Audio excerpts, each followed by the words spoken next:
Oh, man. What up, man? I hope everyone's having a great day. I'm just taking a quick little break for my day and finish. Not a fan. I know I was talking about this yesterday. The author is Kyle Idleman. Kyle Idleman.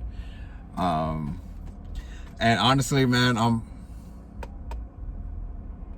I'm glad I finished this within a 2-week span. You know what I'm saying? I want to get to where I can finish a book, like, you know, a nice sized book in 10 days. That's the standard I put on myself. But this book will prick you if you're really serious about following Jesus. You know what I mean? Even me, man, there are so many areas in my life where I'm in control of that area. Like it's under my terms, under my assessments, and it's not necessarily under the leadership of Jesus. 3 areas right now that I can go ahead off the back of my mind would be my area of recreation, my area of eating, right, consumption, and the area of wealth. The area of what did I say? Consumption, wealth. What was the first one I put? Did I see it? Recreation. The things that I do with my free time. The area of recreation. Wow. I smoke cannabis. I work out. I love to play basketball. I love music, bro. Social media. I love watching Hulu. I love watching shows on Hulu, bro. You know what I'm saying? And all those things within itself, especially smoking cannabis. That one right there. That's that area where we gotta. Me personally, I'm learning you got to be spiritual with that area. You don't want to be religious with that area, because Jesus meets you where you are. But though, like, those areas in, like, I can already go ahead and, you know, like, bro, these areas, you keep holding on, like, you keep taking the role of the leader in this relationship. But in fact, every area of my life, Jesus needs to be a part of. So after reading this book, you know, I can just kind of sit with myself and I can say, all right,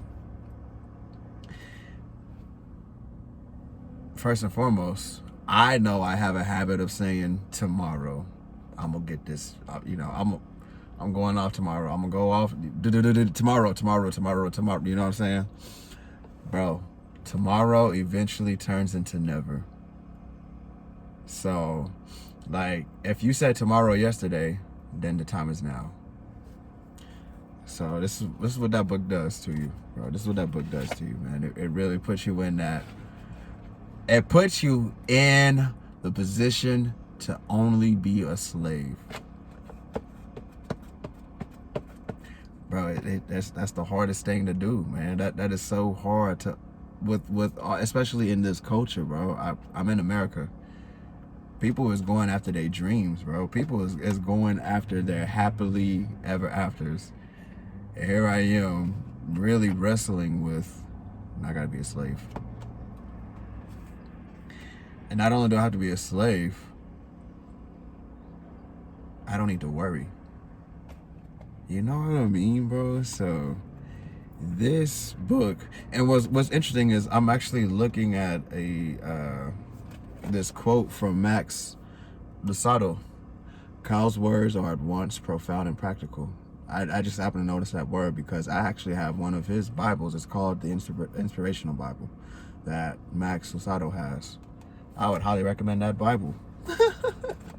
But man, today has been a great day.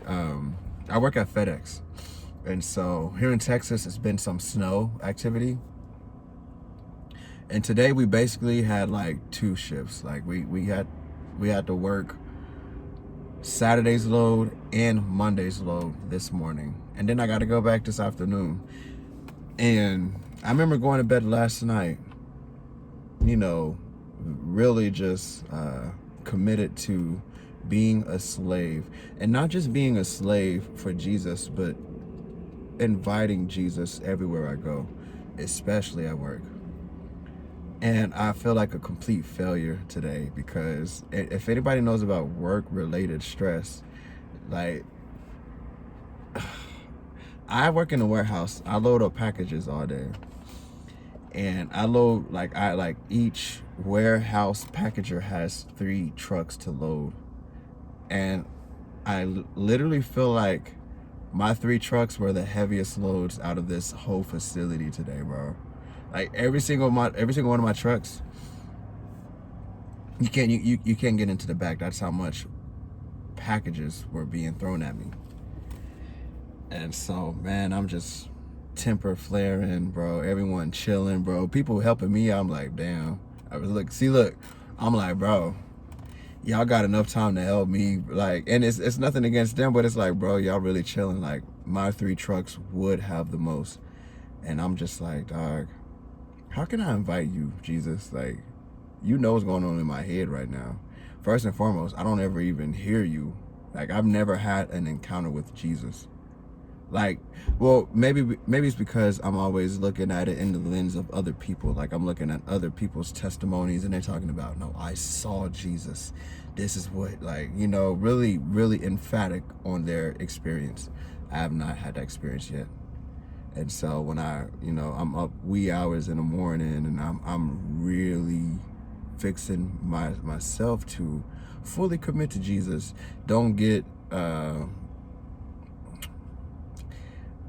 I don't ever hear, I don't ever see,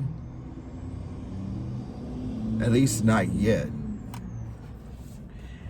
And it gets frustrating, bro.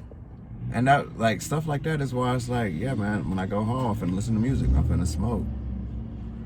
I still read, I still read, still pray, still do all these things, but man, trying to balance it out is really tough. But it's possible.